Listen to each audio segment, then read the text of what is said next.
Let us begin with a prayer.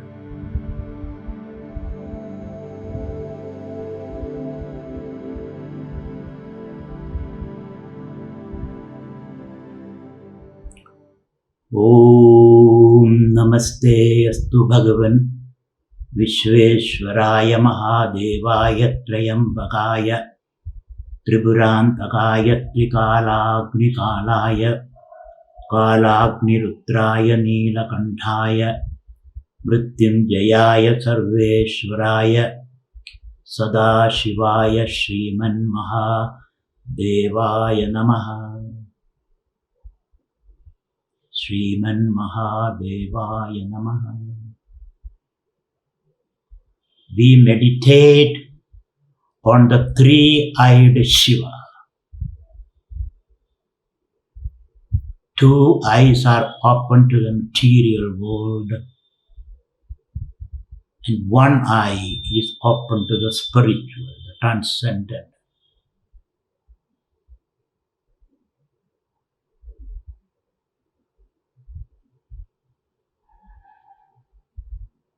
And we realize we are that Shiva.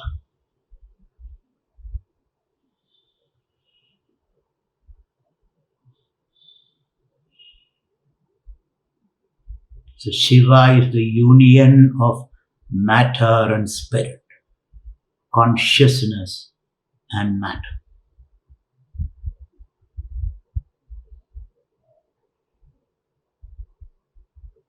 Ardhanarishwara.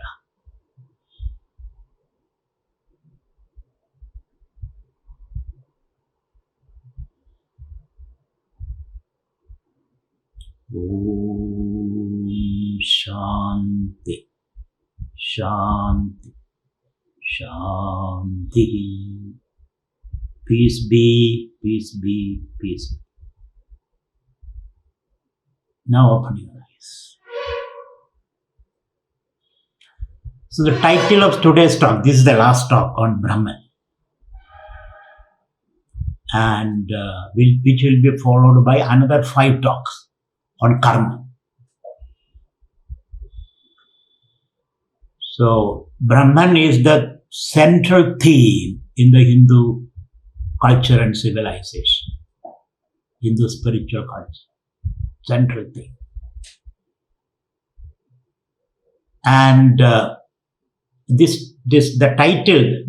title of today's talk is Matter Blooms in the Soil of Spirit.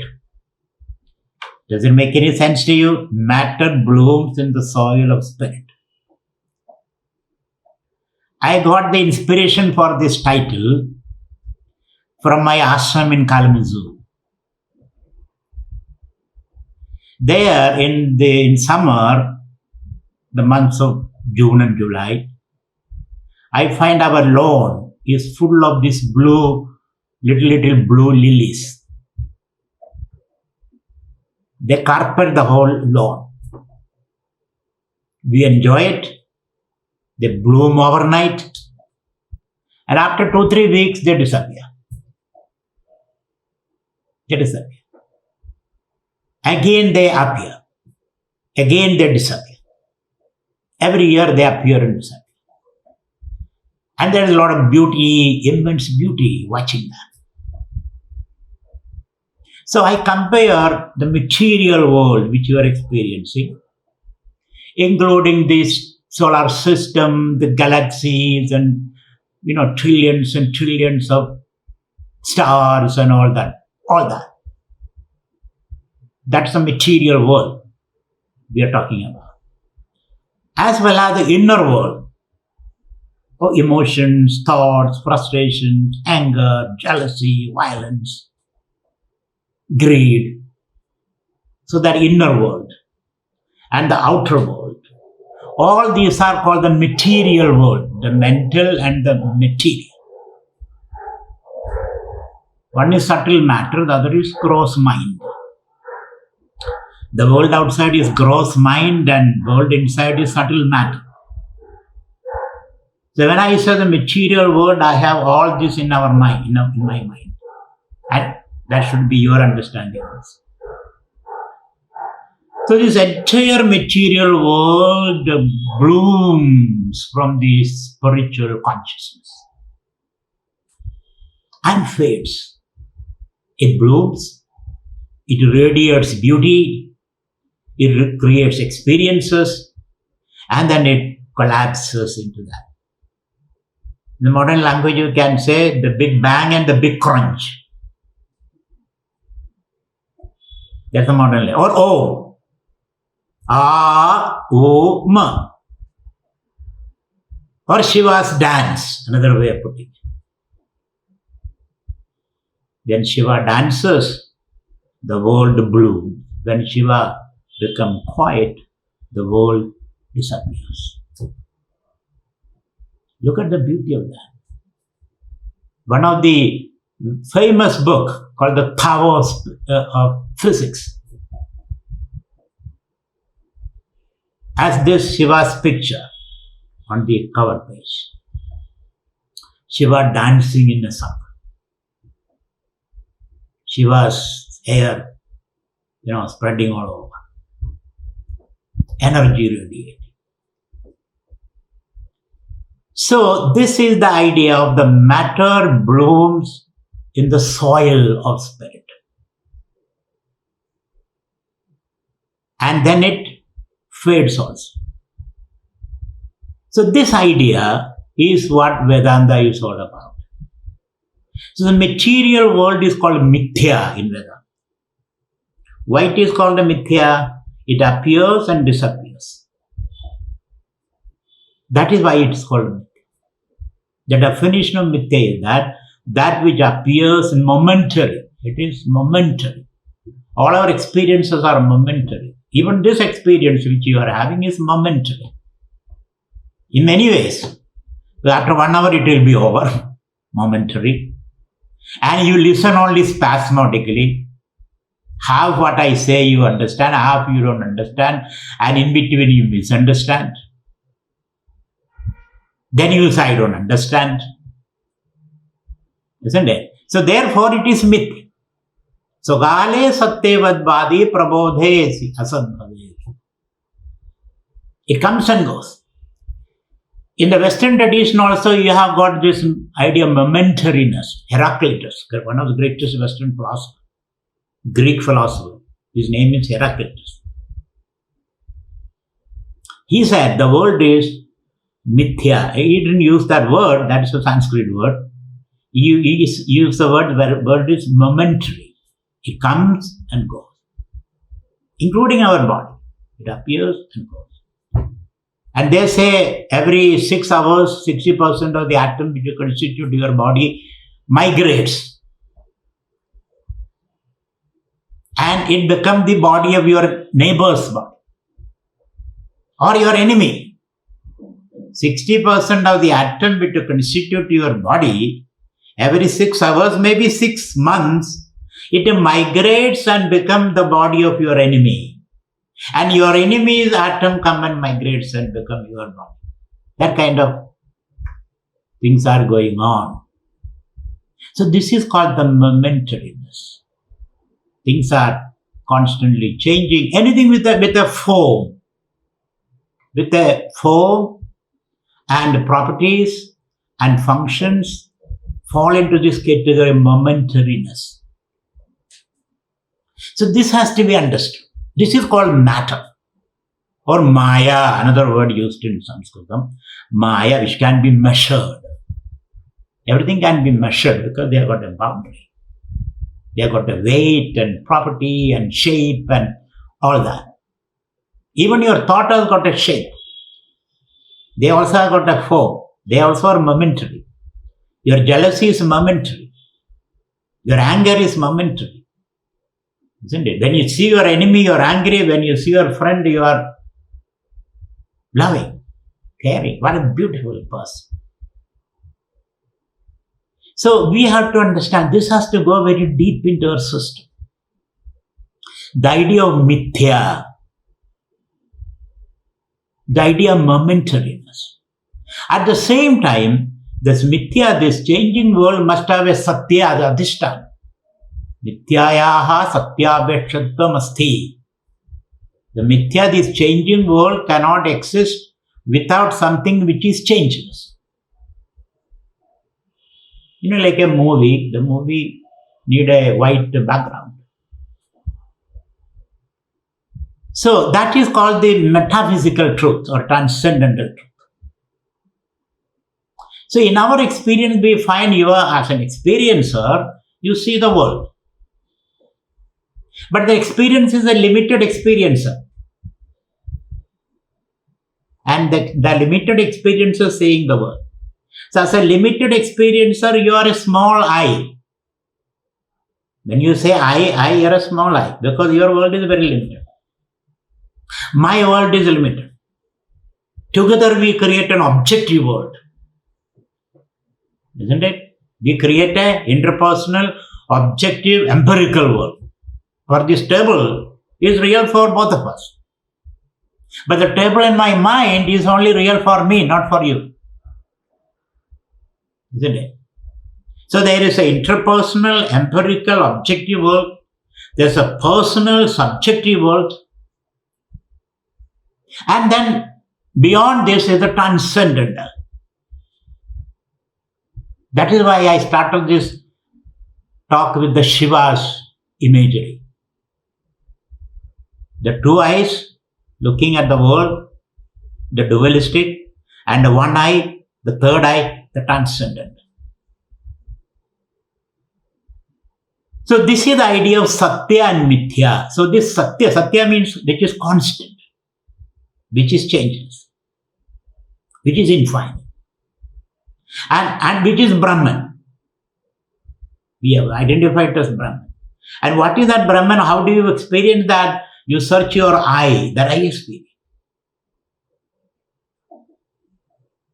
That is the string. That is why it's a sutra. It's a string. Holding on to which the Ramana Maharshi popularized this idea. Who am I? What is this I? What is this I? What is this I? What is the source of that? Because it seems that this I is constant. We have seen that. Invariable in all experiences. The I is constant. So when you keep on inquiring into the nature of that I, of course, first you encounter the small I. And when you further inquire, then you encounter the big I, the Bhuma. The Chandogya Upanishad called it the Bhuma, the big I. Shiva, the third eye. So keep on inquiring into that eye. First you encounter the small eye, the messy eye, with all your memories and all that. Then you encounter the big eye. That is the last destination, the last harbor, your true home. And that eye is the same in all of us. Not only you, me, your enemy, your friend, your forefather, your great-great-grandfather, your future children. They also will use the word I. Even if you make a conscious machine, I am sure the machine will say I. Because I is indissoluble. It is indubitable. And that I continues whether you're in your waking state, your dream state, your sleep state, even your death, your unconscious states. Therefore, you become fearless. Therefore, you don't identify with your jealousy, your anger, you use it as a weapon, as an instrument. You can play with these emotions. You're a master of this emotion, which is called Jivan Mukti. A Jivan Mukta, let's not think he is totally free from jealousy, anger, violence and all that. He will use it whenever it is necessary. If you completely eliminate all these emotions, you become like a stone. But we must have the freedom to observe it and to deal with it and play with it whenever it is necessary, so that you are not a slave of this, neither the world, nor your mind, nor your memory. Because we have got a very deep memory in us, of course. All the evolutionary stages we have gone through. There's a memory when you are a amoeba, let's say, or a rhinoceros, or a crocodile, and fox, and snake. All these memories are there in you, very deep down. So, but transcending all this is the pure I, which is called Shiva, which is called Bhuma, which is called Brahman, which is called bliss. So when you are in deep bliss, not because you have something or you lost something, then you are in that state. So this is our privilege. We can move in these three. You can become a small I, you can become the collective I, you can also go to the transcendental I, the Bhuma. So this ability to move in these three theaters is called Jivan Mukti. So this understanding of Satya and Mithya is very, very important. The Mithya Jagat, the world which is Mithya, which is constantly changing, arising, appearing, flowering and fading, comes from this spirit. Spirit means conscious. Why do you call it spirit? Because it energizes you. That is one meaning of spirit. If you take some spirit, then you are in a different world, isn't it? That is why some people go to drugs to reach this state.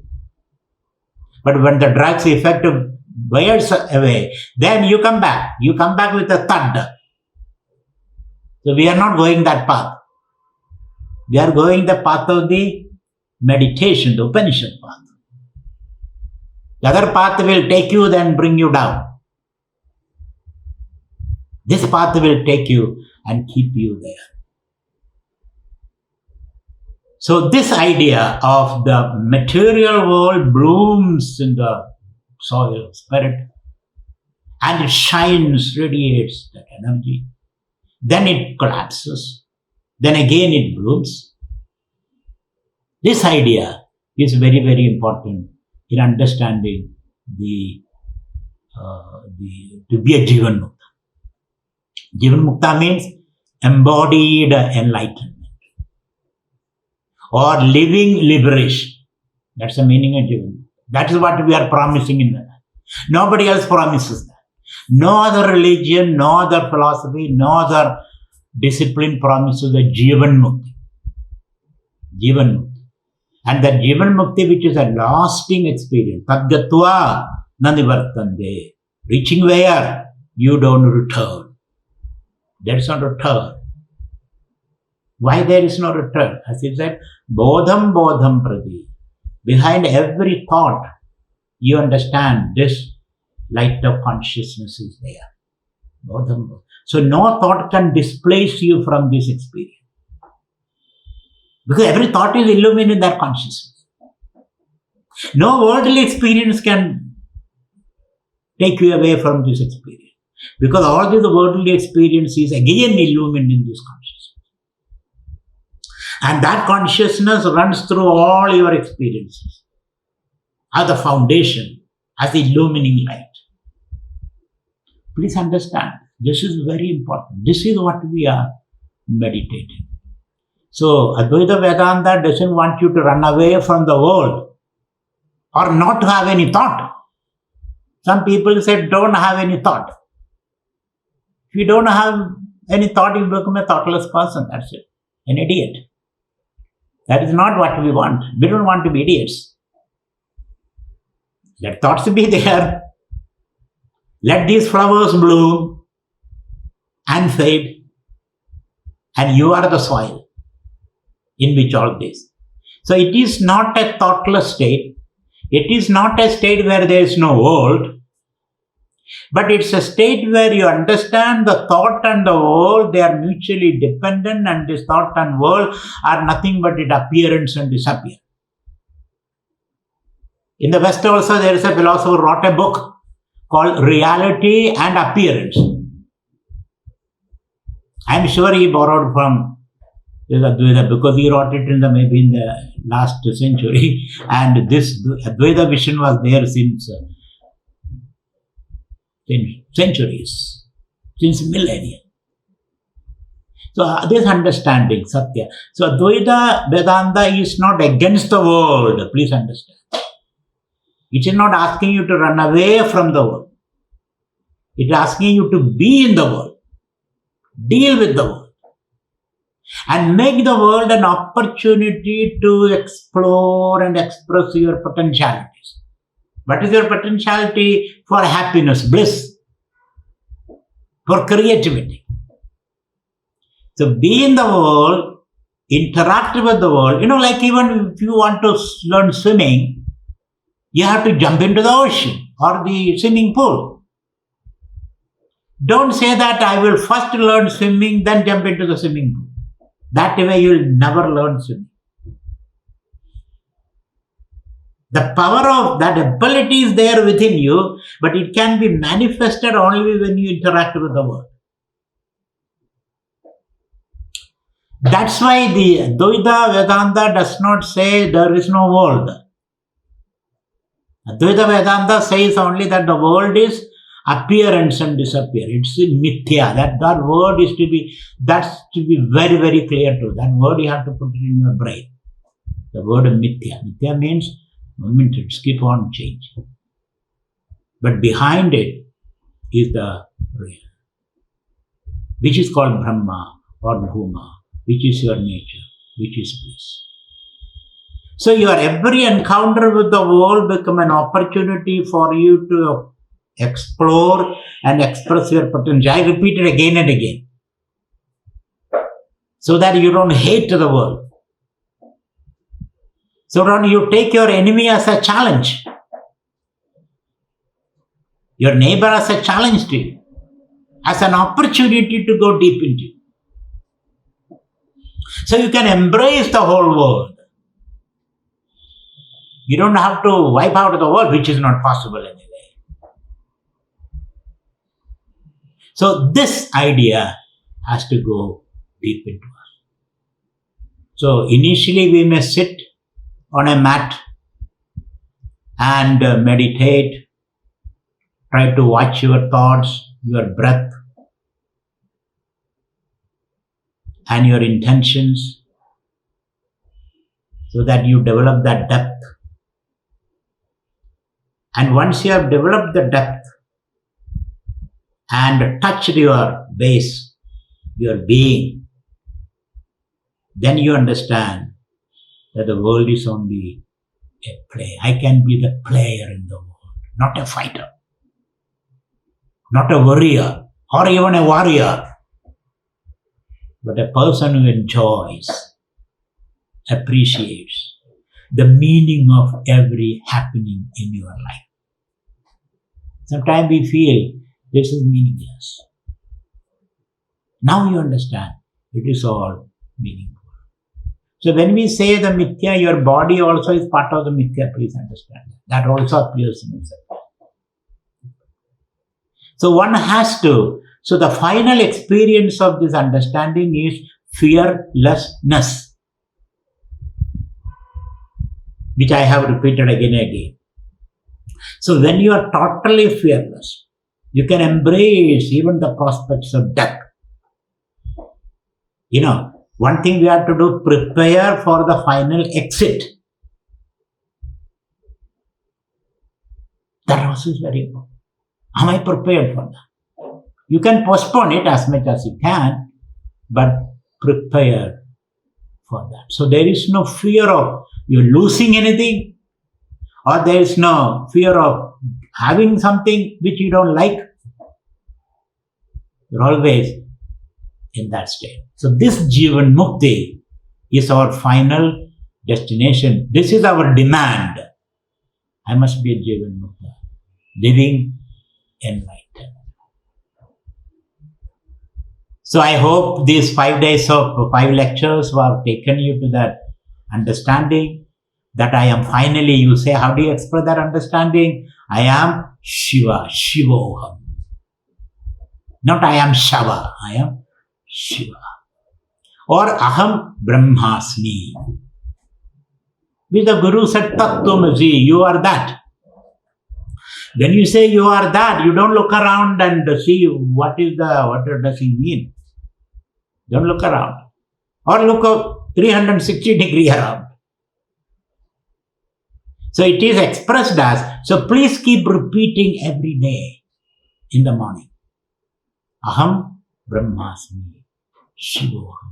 So some of you may think, by simply repeating, will I be that? No, you will not become that. Simply repeating, you will not become that. But you are that, that is why you are repeating. I am that blissful self, all-embracing self. That is why I am repeating. So what distinguishes, the difference is only the word. You are that. Therefore use this word. Instead of saying it is ignorance, avidya, we say it's a word. So keep on repeating every day in the morning. So some of us, the sadhana is, morning you say, Namah Shivaya, Namah Shivaya, Namah Shivaya. Because this body mind, I am identified with this. I offer it to Shiva. I offer this body mind to Shiva. Namah Shivaya. And at the evening, what do you say? Shivoham. Shivoham. Once you offer this body, like Ramana Maharshi says in one of his sloka, Mrityum Jayam Mrityu Bhiyashidanam Aham Madir Mrityum Upaiti Purvam Athasvabhavad Amrudeshu Teshu Katham Punar Mrityu Dhiyo Vakashaha. Out of fear of death or losing something, maybe losing your health or your beauty or your possessions or your children or your husband or your job or your whatever. Out of fear of losing it, what do you do? Mrityunjayaha, you surrender to Shiva. Mrityunjayam Mrityu Bhiyashidanam. And once you surrender the body mind to Shiva, then there is no fear, because all the fear is centered around the body mind position. So Mrityunjayam Mrityu Bhiyashidanam Aham Madir Mrityu Upaiti Purvam Athasvabhavad Amrudeshu Teshu. Then you realize by nature you are fearless. That's your nature. So once you surrender this vehicle, body, mind to Shiva, then you abide in your nature. Because it is this position which creates a problem. Once you give up, then there is no. Then Mrityunjayam Mrityu Bhiyashidanam Aham Madir Mrityu Upaiti Purvam Athasvabhavad Amrudeshu Teshu Katham Punar Mrityu Dhiyo Vakashaha. Then there is no fear at all. So morning we say Namah Shivaya. Say it 108 times. Or if you have more time, you can say more time. And evening you say Shivoham, Shivoham. Then you go to sleep. This is the final takeaway from these 5 days of 5 lectures of Brahman. This is your final takeaway, ultimate takeaway. So you may wonder, you heard a lot of things, but what is my takeaway? The takeaway is Om Namah Shivaya and Shivoham. Abide in that state. Then you become a Jivan Mukta. This is what we were discussing all these why. Now the question is that you are pretty clear about all these things, but then mind is such a monkey. Mind is such a monkey. Mind will still have its own doubts, its own older habits. It will have doubt, it will have habits, and therefore you find you are slipping again. You find again you are slipping. So we need some abhyasa. So here the Upanishad Rishis, they talk about sthanu nigadhana nyaya. You have to challenge yourself. Don't think, oh, I understood all this. You must have understood it superficially. But still there are termites, invisible termites. They can bring down the whole edifice. So how do I deal with that? So here, sthana vighadana means if you want to put a pole on the earth, you fasten it, then again you shake it, again you stick it, again you shake it. So similarly, this method is to be followed. Because the Rishi knows the knowledge may be superficial, you may still have your own doubts, or somebody else may come and say something else. Maybe a Sankhya person can come, and or a Mimamsaka can come, or a Buddha may come, Buddhist may come, or a materialist may come. They may say, oh, these are all useless. There is only one life. And this body is the only reality. And your happiness is only these little pressures you can get. So, there are a lot of different noises floating around. So, the Rishi says, let us discuss that also. Let us be a devil's advocate. Create that inner dialogue with them. Let's do that. So, I am going to do that. I'm taking 4 representative Purvapachas. Purvapacha means the opponent, the other worldview, the other point of view. So that you can challenge within yourself. You can have an inner dialogue between the Purvapacha and your Siddhanta. Siddhanta means this conviction you have now, and you're intellectually convinced. You have got a spasmodic experience also of that. You have no doubt about that. But still, let us try to challenge. So this challenging is called sthana nigadhana nyayam. You are being challenged by other points of view. So don't run away from other points of view. If you think others will convince you, better get convinced. You know, most of the people say, don't go there because he may convince you. Don't try to convince me, some people say. I have my own faith, don't try to convince me. So you are not afraid of being convinced. If somebody can convince you, better let him convince. So I am taking 4 Purvapachis. Purvapacha means the opponent, who have got a different way of looking at world and harvesting experiences and creating meaning and purpose in life. What are those Purvapachis? So the first person is Sankhya. He's an Indian philosopher.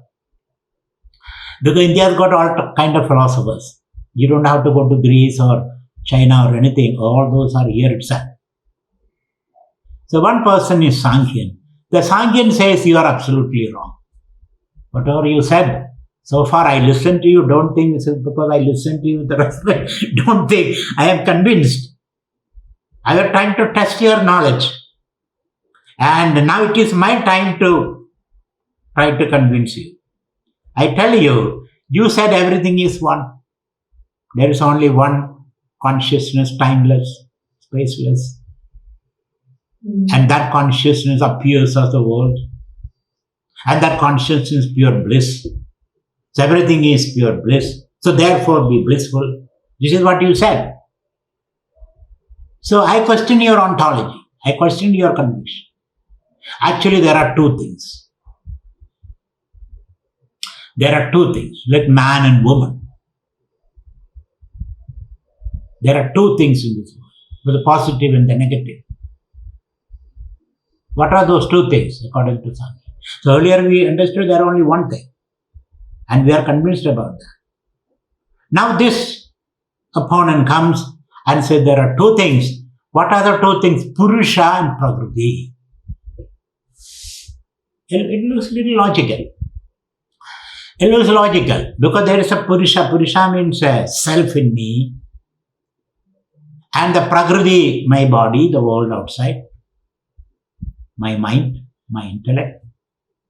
And deep down, there is a Purusha, like a fruit in a pot, let us say. So deep down, there is a Purusha, which is like an Anu. And that Purusha is different from the Prakriti. Prakriti means matter. So the Sankhyaans say matter and consciousness are two different things. They are not the same thing. And apparently it looks so. Matter is different from consciousness, apparently.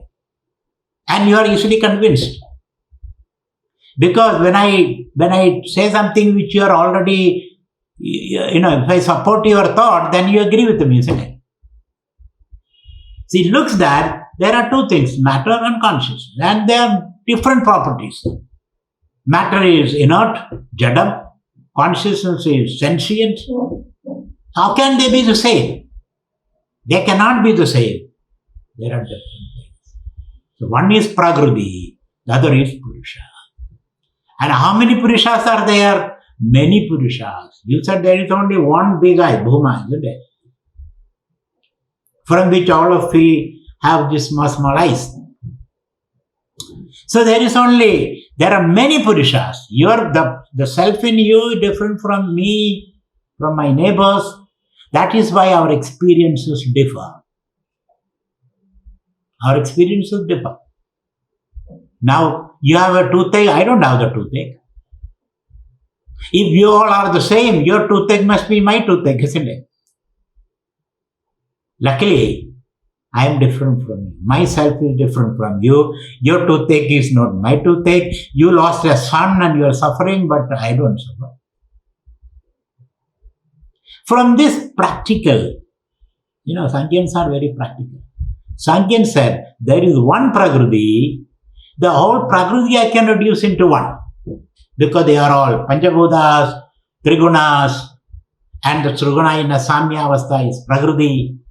These things I understand. But don't equate Prakriti with the Purusha. Purusha is different. And don't say there is only one Purusha, there are many Purusha. Many selves.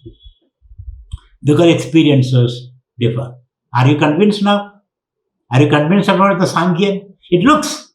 Sankhyan seems to be right. So there are one Prakriti. This Prakriti can be reduced into Triguna, Samya Avastha, the balance of Trigunas. And Prakriti has nothing further. This is called Amula Moolam Prakriti. Prakriti is a source for which there is no source. It's a cause without any cause. Amula Moolam Prakriti. And then there is Purusha and many Purusha. It looks apparently it's true. You don't want to further question. How can there be many Purushas? What is the dividing wall between them? How can the Purusha be separate from Prakriti? What is the dividing wall there? So this dividing wall seems to be more powerful. So to create division, you need some other thing also. So it doesn't look, though it looks apparently rational, but it is irrational. Not only that, from this point of view, your mukti become total withdrawal from the Prakriti. I have nothing to do with the Prakriti. The Prakriti is a prison for me. Prakriti means the material world. The material world is a prison. This body is a prison for me. My mind is a prison for me. I want to get out of this. So if you follow the Sankhyan philosophy, a situation will come. You start hating the world, the Prakriti. You start hating your mind. You start hating your small I. And then you want to withdraw from all this. You want to go to a cave and sit there and waiting for the body to drop out. Which it is not that tasty. That idea doesn't gel with me. If you like that idea, do that. Vedantin says, that is your idea, do that. Go to a cave, don't eat, don't brush your teeth, and avoid breathing, and sit there, become like a stone. And sometimes they use the word shushka vriksha, like a stump of a tree. Is that what you want? Or you want to be a dancer? So it doesn't taste, it doesn't appeal to me. The Sankhyan philosophy doesn't appeal to me. Because I find this is And it doesn't lead to, it may lead to Jivan Mukti, but then you're totally separate. Sankhya talks about Jivan Mukti. But Jivan Mukti is total withdrawal from the world. I have nothing to do with the world.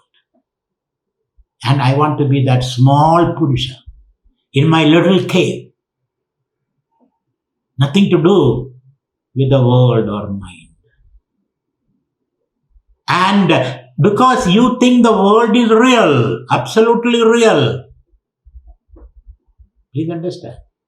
If the world is absolutely real and it's got an independent existence, then you are right. You have to withdraw. The world has got full of problems. But we have seen the world is not absolutely, it is only an appearance. Therefore, you don't have to run away from the world. Not only that, it is an opportunity for you.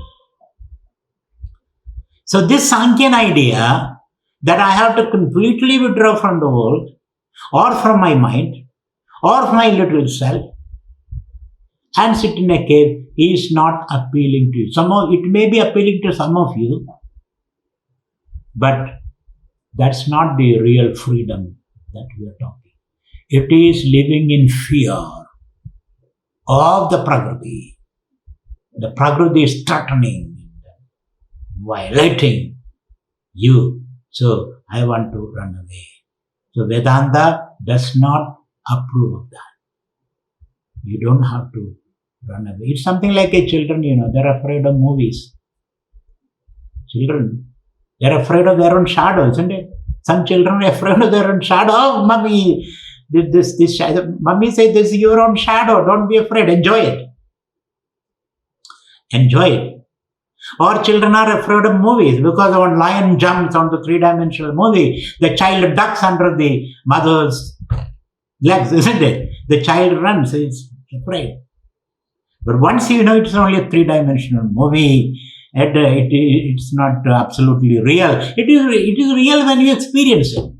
But the experience is over, it's over. Therefore, as a Vedantin, we are not affected by the Sankhyan theories.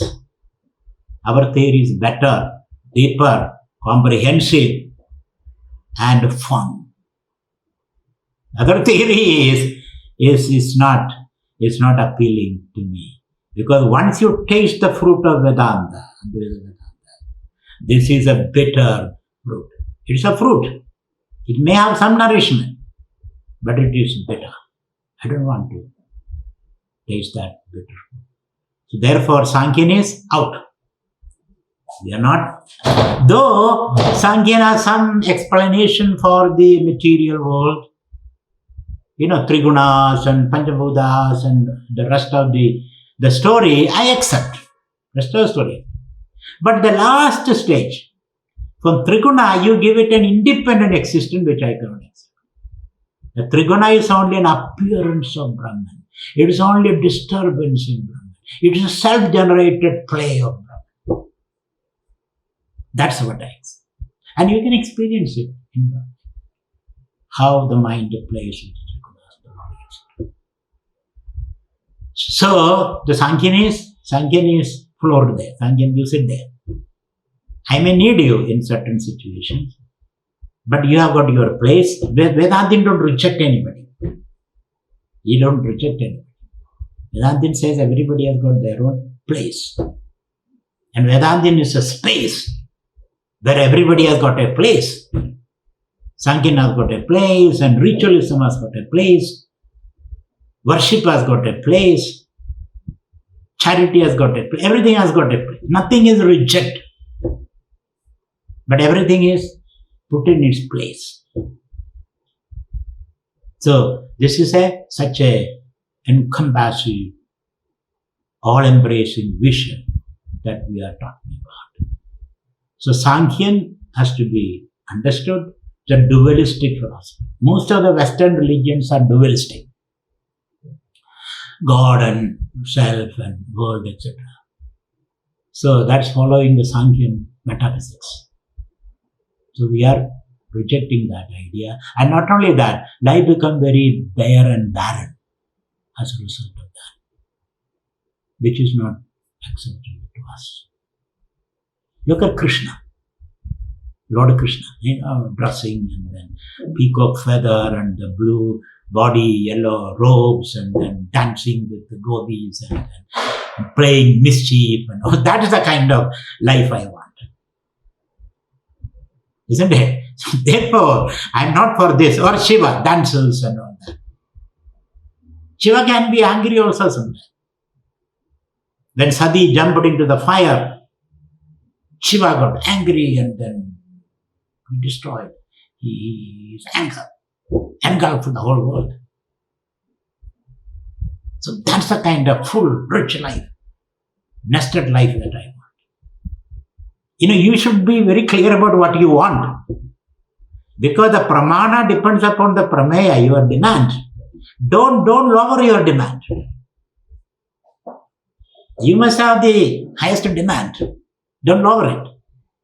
So Sankhya is out. Though I listen to him respectfully. Now the next is the Mimamsakas. Mimamsakas is a ritualist. Ritualist. Now we have a lot of rituals in our life. Mimamsakas says the purpose of Veda is to teach you rituals. What to do and what not to do within Nisheda. So according to Mimamsaka, Jivan Mukti is not possible. Living in this world, in this body, you cannot be liberated. You cannot be happy.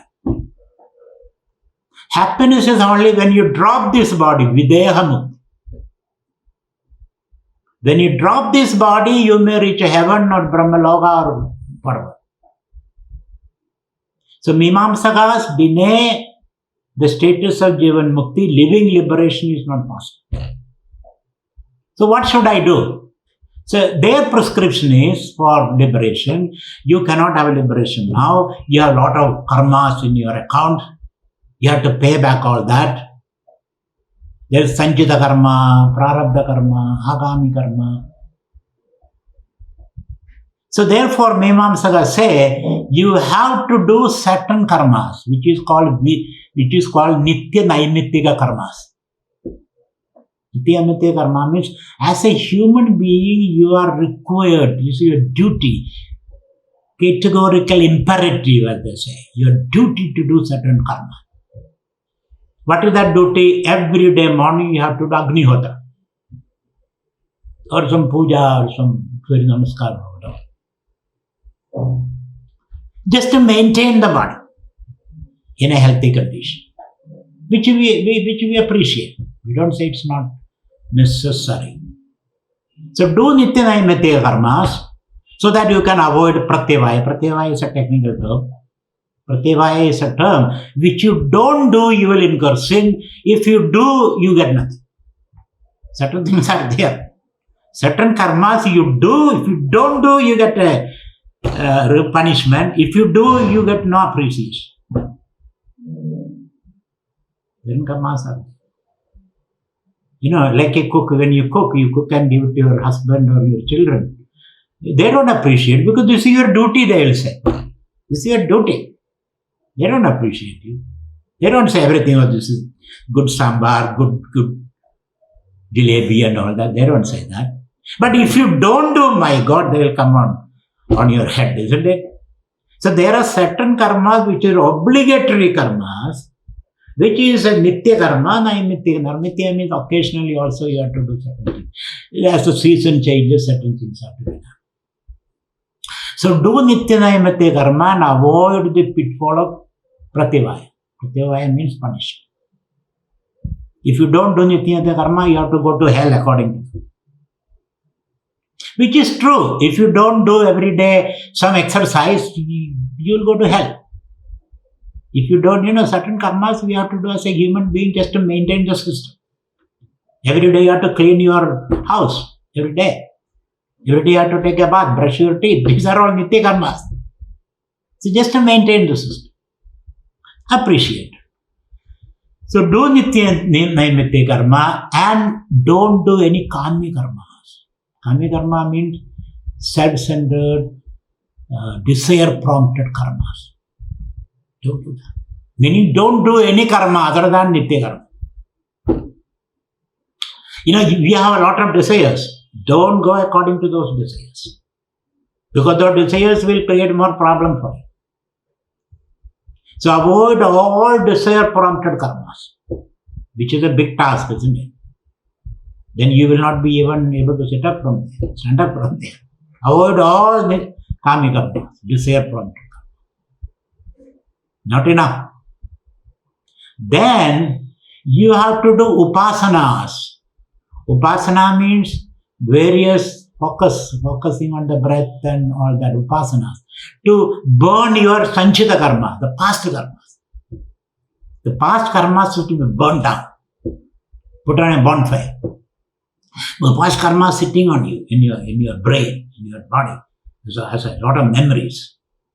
These memories has to be burned down by focusing your attention on the breath. Various upasanas are prescribed.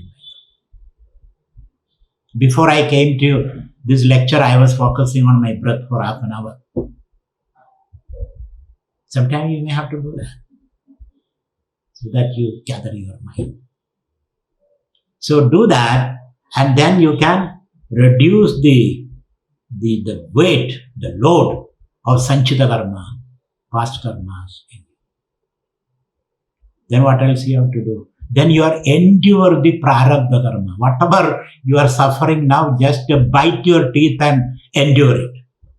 You cannot change it. The shape of your body or your illnesses or, all those things which is happening now, bite your teeth and endure it. Then one day the body will drop. Then you will be lived. This is their project. So what are the things? Do nitya nitya karmas for which you have no reward. If you don't do, there is a punishment. And then don't do any kami karma. Kami karma, desire-prompted karmas. Any desire arises in you, don't run behind that. And then suffer what is happening now, endure it. Sometimes good things happen, good experience, bad experience, you have to endure. And then finally, when your body drops, you will be lifted up into the highest heaven, let us say. So this is what their promise. Are you happy with this? Very tough, isn't it? Not only tough, and this promise is only after death. Nobody is there to verify it. This after death promise. Though I believe you what you say, but I have my own problem there. I believe you because I trust you. But then, this is not what I demand. My demand is different. My demand is jivan. I want to be happy now. If I'm not happy now, then later happiness doesn't matter much to me. If I'm not happy now, tomorrow also I will be unhappy, day after, and it will continue. It will become my habit. So, Mimamsakas is not appealing to us. It's a fruit, but it's a bitter fruit. Compared to the Vedanta promise, I'm not. I'm taking you to a shopping to different systems, and whichever is appealing to you. Mimamsakas is not appealing to me. And the third is the Bauddhas. Who are the Bauddhas? Bauddha is the Buddhist philosophy. Wonderful philosophy, wonderful promise, but we have to understand it in the context of the Vedantic understanding. What does the Buddha say? Buddha said everything is constantly changing. The Heraclitus, constantly changing. That we accept. Everything is constantly changing. Everything that falls in the field of my experience is constantly changing. I accept that. But somehow or other, Buddha did not accept the pramanas, the Shabda pramana. Buddha depended upon his own personal experience. So he came to a stage, he could detach from everything and watch. When you detach from everything and watch, you come to a state of sleep or quietude. That's all what happened. You don't have the experience of positive bliss and joy. So I'm not, some of you may be following Buddhism and all that. I'm only critiquing, I'm not criticizing it, please. I'm only trying to understand, or together we are trying to understand what Buddhism is all about. So there the Buddha says everything is changing, we accept that. And when you keep on watching, you come to a state where you become an observer and the final collapse doesn't happen. Because there you need a pramana. That pramana is not available. Therefore, Buddha said, Dukkham Dukkham Sarvatra. The entire material world, because it is constantly changing, this is suffering. And not only that, he went one step further. Consciousness also is constantly changing. Vijnanam abhi kshanigam. Vijnana. You have got Rupa, Vedana, Samskara, Satya, and Vijnana. These are the 5 stages. Rupa is constantly changing, form is constantly changing. Vedana, your feelings are constantly changing. Satya, your concepts are constantly changing. And Samskara, your internal texture of your personality is constantly changing. Everything is changing. Even cognitions are constantly changing. Consciousness also constantly changing. Everything is changing. He left there. Buddha left there. Buddhist disciples like Nagarjuna, he said, since everything is changing, so ultimately it's all emptiness, kind of nihilism. So according to Buddha, your self is constantly changing. Last minute self is not present self, will not be the future self. So Vedantin asks a question, then how is memory possible? Please understand. How is memory possible? Do you have memories? What is memory? Yesterday I had a bad dream when I was sleeping. Now when I woke up from that dream, I am reciting that dream, explaining that dream to you. Isn't it? So how do you remember yesterday's bad dream? Unless the experience of the dream and the narrator of the dream are not the same, explanation is not possible, isn't it? Please think about it. Now, this lecture you are hearing, after the lecture is over, you can explain this lecture, whatever you understood, to your spouse. So one who explains the lecture, one who heard the lecture, has to be the same person. Cannot be different people. Yesterday you watched a movie, yesterday you went to the seashore and you enjoyed the seashore. Today you come and explain to me. The one who saw the seashore and one who explained to me have to be the same. So you cannot say the self is constantly changing. Consciousness is constantly changing. Please analyze that. Therefore, we respectfully disagree with this concept that the self is constantly changing. If the self is constantly changing, no memory will be possible. So there is a continuing self. And when you probe that self, you transcend the literal self and come to the universal self. The universal self is real. Probably Buddha didn't want to go beyond this. Buddha said whatever is that, there is no word which can explain that, which we also understand.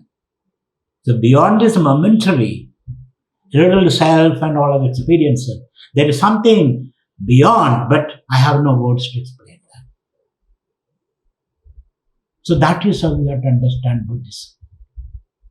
But there is a lot of misunderstanding about that self is constantly changing, so there is no self. So finally they came to a conclusion that there is nothing. It's called absolute cynicism and nihilism. There is nothing. Because Shunyavada. Because it can be understood in different ways, but the popular understanding is there is nothing. So, no. So, we are not happy with that. We accept that there is something. Satkaryavada. There is something. Everything else is an expression of that something. The expression stage. But the substratum is infinite. Substratum is infinite. So Buddha promises freedom from suffering, but Buddha doesn't promise the bliss that we are seeking. So we are with the Buddhists to large. We will walk down with the Buddhists to the last pole. Thereafter, Buddha says, I stay here, you go. We want to go. We want to go. So, would you accept, yes, we are Buddhists. We are Buddhists. We are even Mimamsakas because we also perform rituals for some discipline.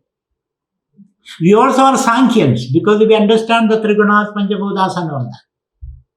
We also are yogis because we do the asana, pranayama, pratyahara and all that. But when it's come to philosophy, there is discipline. So accept all this, take all this, chew it properly and spit out what is unnecessary. So it becomes part of your system. So Buddha, that's how Vedanta look at the Buddha. Buddha is a opponent of Vedanta. It's a part of the conversation. These four are the conversations with whom you converse. Because we have to learn. Vedantists have to learn little things from them. Because we are very humble. We want to be educated. And the last in these people is the Charvakas. Charvakas is materialist. The modern people. Modern materials. Consumption. Charvakas say this body is the only reality. It's like a postmodernist. This body is what I have. Consciousness is because of the internal brain processes, some consciousness is created out of that. Like when you chew pan, brown nut and white lime and then green leaves you chew, then red color comes. So similarly, consciousness is a result of brain process. It is not the underlying reality. It's not the underlying reality. So Charvaka says only the body is real, there is only one life. And as long as the body remains, enjoy. When you enjoy, there will be some suffering also. There is no gain without pain. You cannot pluck a rose without getting hurt by the thorn. To reduce the severity of suffering and enhance the joy of bliss, and then some or other you manage. Runam kritva ghritam prabhet. Even borrow and spend, he says. Like the Americans are saying, borrow and spend. Isn't it? Who will pay? Chinese will pay. China will pay. Isn't it? So, who will buy your debt? China will buy your debt. Borrow and what will you do? Print the dollars. Where everybody is buying those dollars. But how long it will last? How long? Your environment is suffering. You have to maintain this huge military establishment. And you're floating on the financial system. No protection, no industry. All outsourced to China. Now you say China is your enemy. It's all a big mess. It's all a big mess. So this philosophy of the Charvaka or the materialist, the material world alone is real, the body is alone is reality. Enjoy as long as you can. I don't care about the future generation. This is a very, very destructive philosophy. So Vedantin calls them, these people, Chishnodara Varaha. Chishna means for them sex and food and entertainment. That is all what they have. Isn't it? Chishnodara Varaha. What else you have this materials? There is no deeper culture or deeper awareness, nothing. So we are not for them. We have a better. I have tasted better things. I have been to Vedanta. I have been to that space, Vedanta, and these are own taste. So finally, but we engage with these people. Keep on engaging with these people. So it is a muscle building exercise for you, the spiritual exercise for you. Keep on engaging with them, and so that you come to a state where there is no distraction at all. You're well established, well formed. So that is Jivan Mukti. And therefore, what is the final takeaway? Namah Shivaya. Morning and evening, Shivoham. Chidananda Rupa Shivoham. Shivoham. Keep repeating it. Keep spreading this message of Brahman. And then that is the only solace that we have in this world. And organize your life accordingly. Every moment of your life, understand your nature is bliss, pure bliss. Accept it, share it, and make the world a better place for all of us. So thank you very much. And the next, so the Brahman talk is over, 5 talks, and the next talk is on karma. Karma. There is no sutra on karma. There is Brahma Sutra, Yoga Sutra, Narada Bhakti Sutra, Kama Sutra. All sutras are there. But on karma, there is no sutra.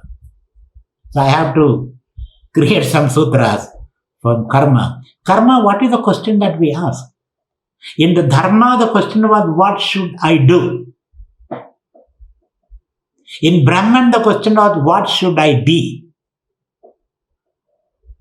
And the karma, the question is, why I am doing whatever I am doing? I end up doing something. Why? Why I am doing that?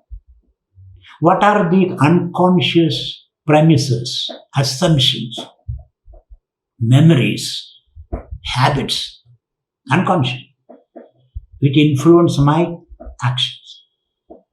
Can I have a grip over that? Can I widen the range of my assumptions so that I have a repertoire of more choices? Karma means choice. Can I do that? Can I become aware of my own unconscious, my own assumptions, biases, prejudices, compulsions? The inner compulsion, outer compulsion also. If I want to fly, I can't. Unless I fly an aeroplane. I have my limitations set by the external world, inner world, my physical boundary, my physical nature, and my assumptions. So karma means the choices you make, minute to minute choices you make. So what is that which make me make these choices? It seems that I'm not under control. Something is propelling me. So that is why I will be discussing on karma. I'm not just talking about your past good and bad deeds. That's not the focus here. Nor I am talking about mere rituals. Because traditionally the meaning of karma is rituals. Or your past good and bad deeds because of which you are suffering this life and I have no choice now. No.